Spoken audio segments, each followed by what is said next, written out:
Il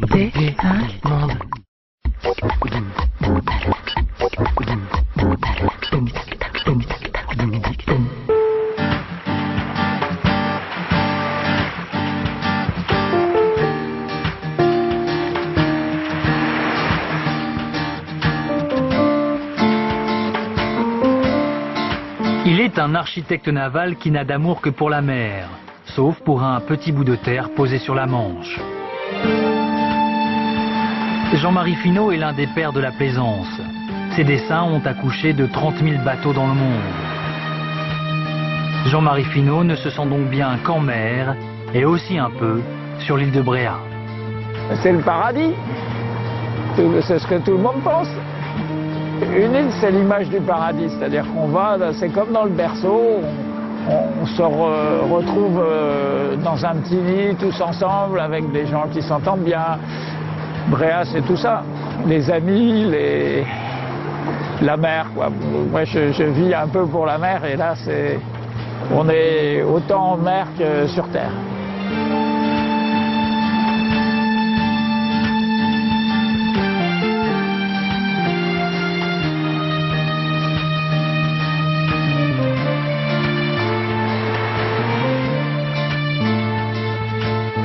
Tu vois, je suis arrivé là, bon déjà je suis venu en voyage de noces et puis 4 ans plus tard on est revenu, on s'est arrêté là puis on est resté. Ça se passe comme ça en général. Il y a ceux qui naissent ici, ils naissent ici, puis après ils s'en vont, puis en général ils retournent. Bréhat, c'est aussi bien la qualité de la présence de la mer, la qualité du paysage qui varie tout le temps, la qualité de la lumière, mais c'est aussi les habitants et le plaisir qu'on a d'être avec eux. Donc il ne faut pas se priver de ce plaisir-là.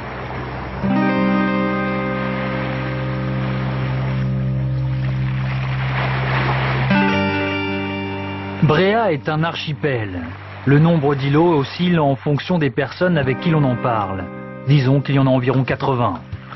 Mais quand on évoque Bréhat, on pense surtout à ces 2 îles principales, l'île Sud et l'île Nord. Elles s'étendent sur seulement 3500 mètres de long pour 1200 au plus large, mais ce sont presque 2 univers différents. Bréhat, c'est aussi un haut lieu du tourisme de masse et des résidences secondaires à foison qui, l'hiver, n'offrent plus que leurs volets clos. Elles sont la ressource économique principale de l'île, où il n'y a plus qu'un pêcheur et de rares agriculteurs. Aujourd'hui, pour rester, on devient jardinier. En hiver, le rythme se ralentit sérieusement. Ils ne sont maintenant plus que 250, des habitants à l'année qui ne quitteraient leur île pour rien au monde. Le fait d'être dans une île, moi, je me suis toujours posé la question, même quand il y avait de l'agriculture ailleurs, de la place ailleurs, les gens ils se sont installés dans les îles, ils y restaient.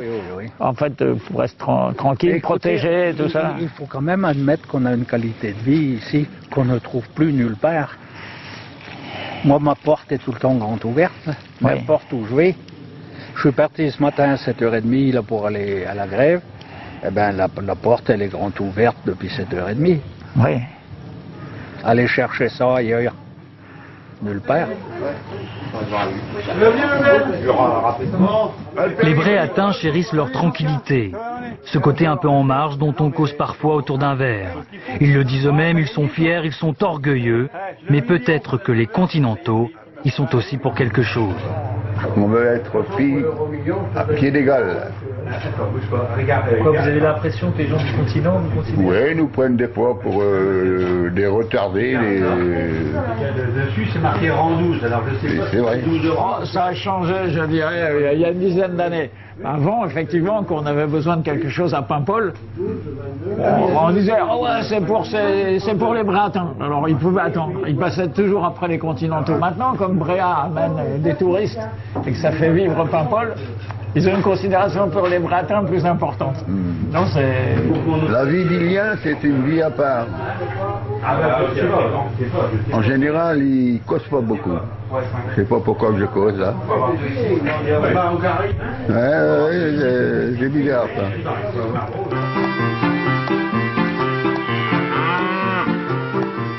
Ils ne parlent donc pas beaucoup, mais qu'est-ce qu'ils peuvent marcher? À Bréhat, il n'y a pas de voitures, quelques tracteurs, beaucoup de vélos, énormément de marcheurs. Jean-Marie ne se déplace que comme ça. L'allure est toujours rapide et il faut une bonne demi-heure pour arriver chez lui.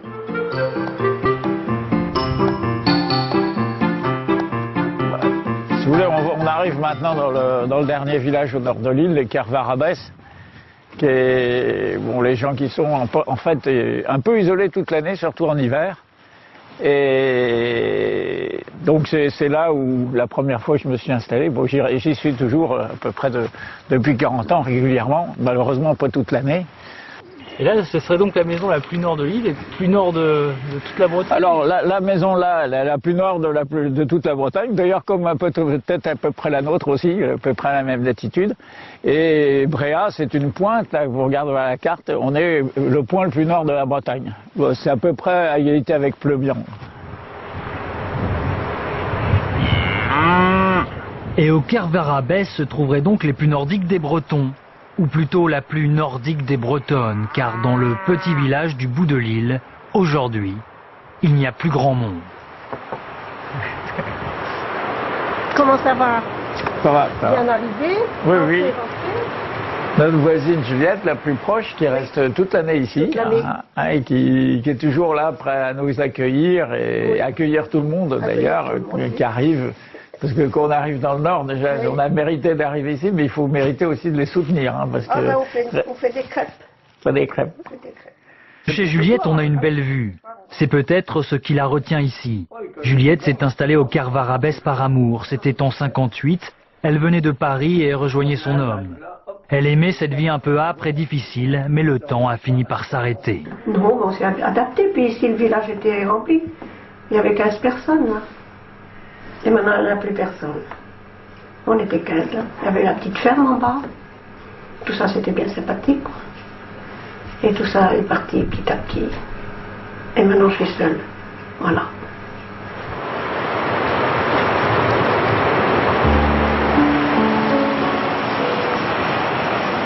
À Bréa, la vie y est si particulière et la pression foncière si forte que beaucoup finissent par en partir. Les jeunes ne peuvent pas vraiment s'installer et il ne reste donc que les estivants, nom générique pour qualifier les propriétaires des résidences secondaires.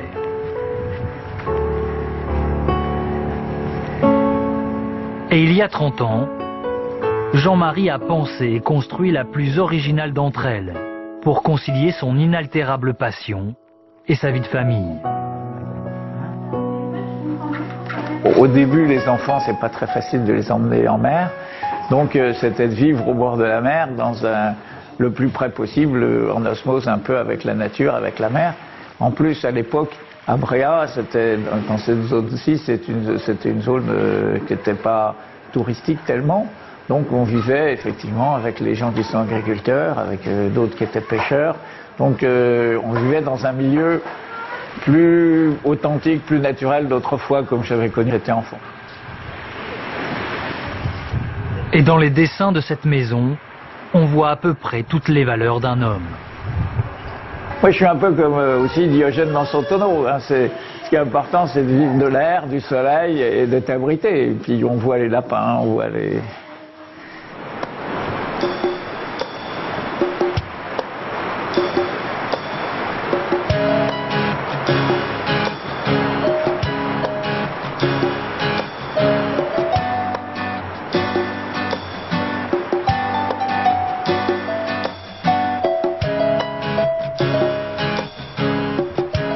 L'île Nord, c'est une terre rugueuse et une mer violente.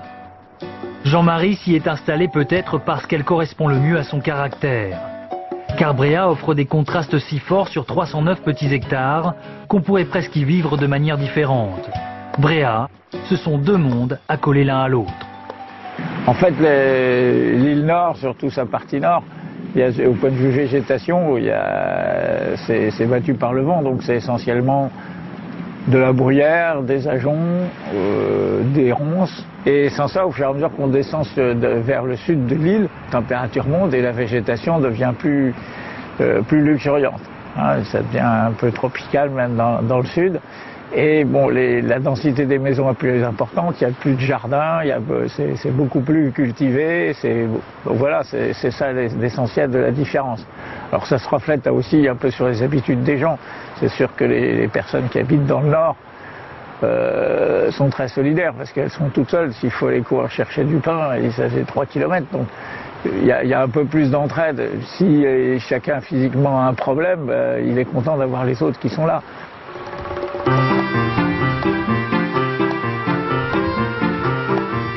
C'est sûr qu'habiter sur l'île Nord, ça se mérite, et pour Juliette, plus que pour les autres. À 75 ans, elle se lance sur la route principale. Le vent souffle, les grains menacent. À cet âge, le chemin est long. Et elle fait ça quasiment tous les jours. Monte la côte avant la pluie. Dis donc, c'est dur d'aller de vivre là-bas où... Ah, ici, ça fait loin, hein. Puis les côtes sont dures. Ah, mais on est habitué. Et aujourd'hui, il fait pas très beau. On est soufflé à monter les côtes, elles sont très très dures. Oh. Il faut avoir du caractère et puis de la force. Au sud, évidemment, tout est un peu plus facile. Ce sont les gens du Nord qui viennent à eux, rarement l'inverse. Seulement 3 km les séparent, et pourtant on a l'impression que ça fait beaucoup plus. Dans le sud, on se voit plutôt dans les bistrots, quoi. C'est là qu'on retrouve les copains, qu'on parle du pays, sinon on voit personne, quoi. Et moi je vois mes amis du Nord, quand ils viennent dans le sud, faire leur course. J'ai vu Jules ce matin. Des fois je reste, je sais pas moi, un mois des fois dans la Loire, quoi. Voilà.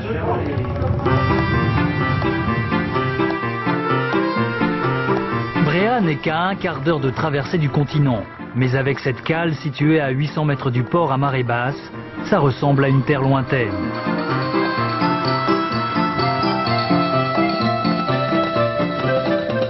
Et pour ce lien, il y a Claude. 18 ans qu'elle est factrice sur l'île, 18 ans qu'elle prend la vedette tous les matins, elle n'en a jamais raté une seule. Et en 18 ans, elle a eu le temps de prendre la mesure des rues sans nom, des portes sans numéro et des nombreuses maisons sans boîte aux lettres. C'est quelqu'un d'estime des crêpes là. Je vais m'installer. Je vais m'installer. Je fais de la fumée. Et à Bréa, ne pas avoir de boîte aux lettres, ça devient un art de vivre. Une bonne œuvre pour l'abbé Pierre. Ah non, l'abbé Pierre. Et puis les vêtements Bernard.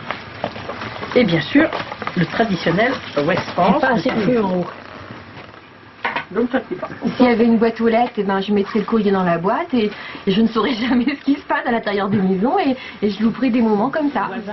On va lui dire, tiens, ça c'est à Noël, une qui est molle. Tout le monde a besoin d'un facteur. Tout le monde. Quel qu'il soit, il a besoin. À part dans les villes, où de toute façon, vous ne connaissez pas votre voisin de palier, alors donc c'est pas grave si vous ne connaissez pas le facteur. Hein. Ça, de ce côté-là, il n'y a pas de mystère. Mais en campagne, il y a besoin du facteur. À Bréa, Claude peut donc parfois surprendre des moments étonnants qui se cachent au fond des granges. Ernestine et Noël, leurs crêpes gargantuesques et la quantité de beurre incroyable jetée sous la pâte. Ernestine et Noël sont agricultrices à la retraite. La terre n'a jamais rapporté que de quoi vivoter. Elles complétaient les revenus de la ferme en s'occupant du jardin des autres. Mais malgré la vie parfois pénible, jamais elles n'auraient pu aller ailleurs. Il faut être honnête, on a un cadre de vie dans notre travail qu'on ne trouve nulle part. Sur le continent, on est stressé, ça, c'est sûr. Il y a un tas de contraintes, les réunions. Nous, on ne va jamais à aucune réunion, on ne peut pas. C'est clair. Écoutez-nous, notre dernier bateau, 18h30, vous faites vos réunions à 20h, excusez-nous, mais on ne peut pas y aller. Non, puis bon, on voit bien que sur le continent, il y a une concurrence entre agriculteurs, donc c'est pas notre style, donc puis c'est notre pays, quoi.